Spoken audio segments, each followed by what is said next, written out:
Hey, I'm Cyclon, and GGG has released the patch notes, has released the new league, the Siege of the Atlas and ArchNem, and it's pretty interesting, pretty amazing. I've already recorded the patch notes, and I wanted in a separate video to go over the live announcement, and not the live announcement, just going over the announcement page, I guess, because there are a few interesting things here. We see the new endgame city we're going to have. We are now completely on the Kabui shores. Looks like they made more huts here, more temporary huts. It looks like it's the same one we ended after killing Cyrus. But it looks like there are more people there now. So, better. We also can go underground, which looks like a really nice hub with map devices down here. Kirek with his map and the map device with chest. Looks like a really nice a base map. I don't know if you will spawn outside or inside. I guess for the first time you will go outside, and after that you will spawn inside with a map point. It's also going to be interesting what the base quest line is going to be for Kirek to give you your stuff.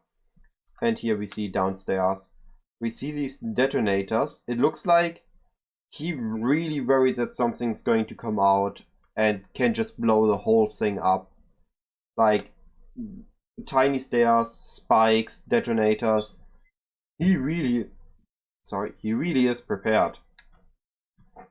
And then we have the new Eldritch Horrors. So this, like I said, looks like Elder. I guess I was wrong with it being the Lightkeeper.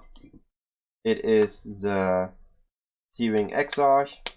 They have their own influence monsters. It's going to be parallel to the Maven line, so you have to choose.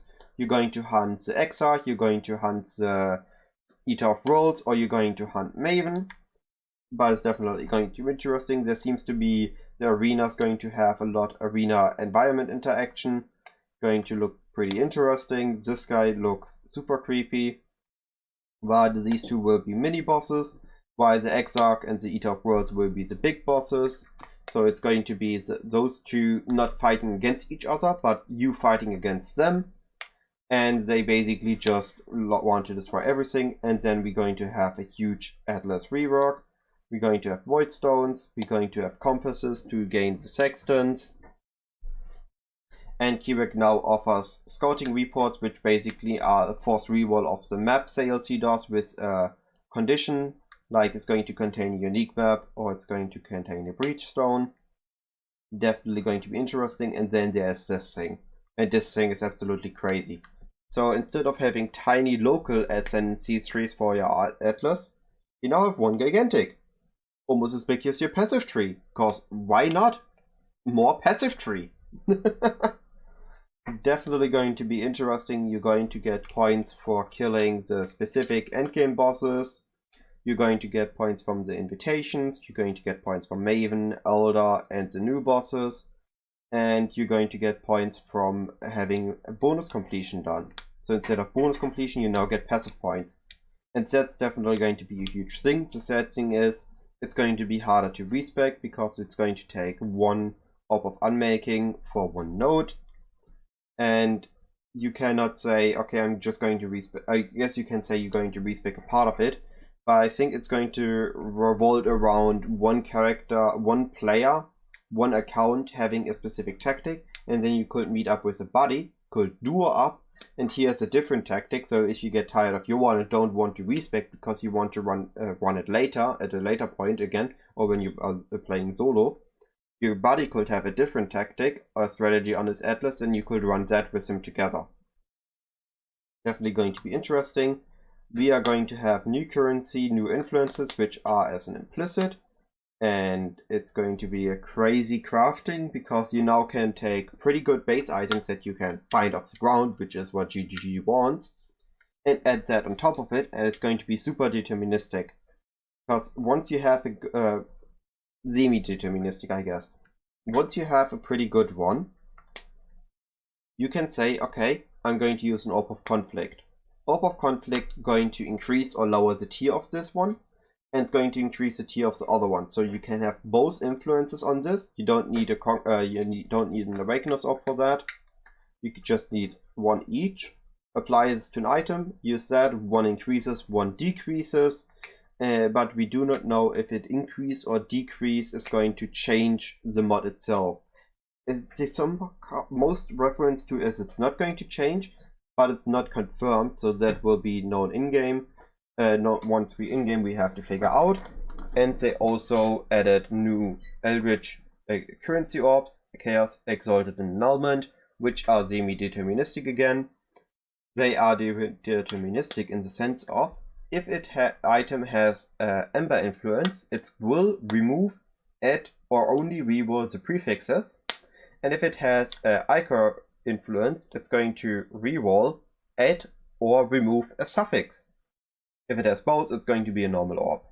But with this, you can kind of like, you have your very good boots, which have amazing implicits, and then you can say, okay, I'm going to apply an Ichor orb, I'm going to reroll it until it has okay suffixes, and then going to slam or metacraft slam or metacraft annul until the suffixes are also good. Keep in mind that this does not work with other influences on top. The meta looks currently to be that you're going to use this new influence system on your rare gear that are not weapon and not quiver. But keep in mind that Tailwind or Tailwind boots, Onslaught boots, Elusive boots are still a thing, will still be a thing most likely, so there will be a mix of having Conqueror influences, Shape and Elder influences, and the new Eldritch influences, and then the weapons will most likely still Conqueror influenced and Elder or Shaper influenced. Also, we got new uniques. I'm not going to go in depth about them, I'm not that good in evaluating them, but I'm going to talk about the Forbidden Flame and Forbidden Flesh, which is quite crazy. It's going to be the new form of Watcher's Eye basically, but it's going to be even harder to combine it. So they're going to drop Corrupted and Identified, and they're going to require a class. And if you find 2 that require the same class and grant the same ascendancy, yes, they do grant ascendancies, and if you have both equipped, you're going to get the ascendancy. So, for example, if we take a look at passive building, say you're a ranger. We say we are a ranger, we are a raider, and we really like these 2. And now, for example, we get 2 orbs that give us focal point. And now suddenly we have focal point on top of these.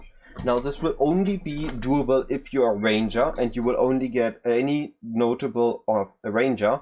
But for example, if you are a duelist, and let's say you are a slayer,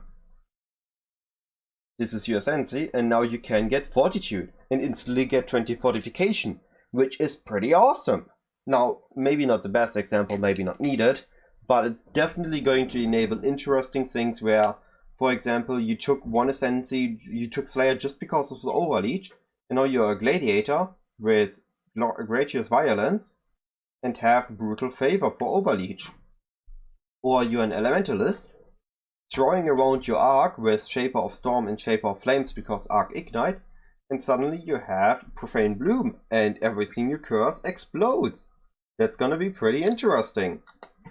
Now I'm really going to look forward to what it's going to be, how pricey it's going to be, and how hard it's going to be to get, but it's definitely going to be interesting. And lastly, we're going to get the Arch-Nemesis League. Is it lastly?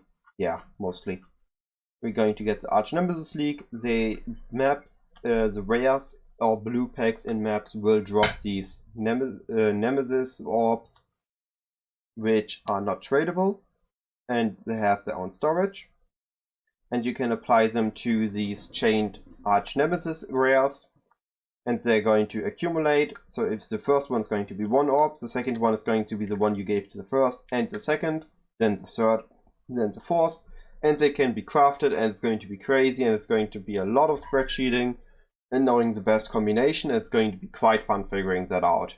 Look forward to me trying this, if not somebody is faster than me. Balance changes, we already knew a lot about those from the last video, from the balance manifesto. If you're a hardcore SSF player, you can raise the new bosses, you can attempt to be the first to kill them to gain bonuses. I assume that we will find Zizran quite soon giving us information about that. And we're getting new stash tabs. We are going to get a gem stash and flask stash, and I absolutely love it. Because it's not just going to give us, hey, you have to use these stashes for this feature. No, you can take any premium tab and say you are flask stash now. Every flask goes to you, or you're the gem stash. And I quite like that. I'm most likely going to get them anyway, because I was looking for a gem stash quite a while. I like to keep gems around to utilize them. And by the looks of it, these have infinite capacity. Both of them. Which is quite crazy for a stash, and definitely something that somebody's going to try to break. And yeah, we got supporter packs, but I will not cover those. That was everything we've seen on the announcement page. I'm really looking forward to the passive tree, to the new Atlas strategies, and I will have to rework all of my old ones. I took I started one league on Knight's Needle strategies, and now I have to redo all of them. And Nemesis 3 is gone. But I think I will look, one of the first things I will look into is Blight, because with having multiple Blight encounters, it will definitely be an interesting thing. It's definitely going to do something. It's definitely going to be farmable now better, because you are guaranteed T60 maps, you can have multiple Blights, and you can apply Blight scarabs like you used to. You now just need the proper maps and the proper ascendancy to make it absolutely insane, and I'm really looking forward to solving how to do that the best way, because Blight was quite fun, a lot of builds can do it. Look forward to me figuring that out. Have a great day.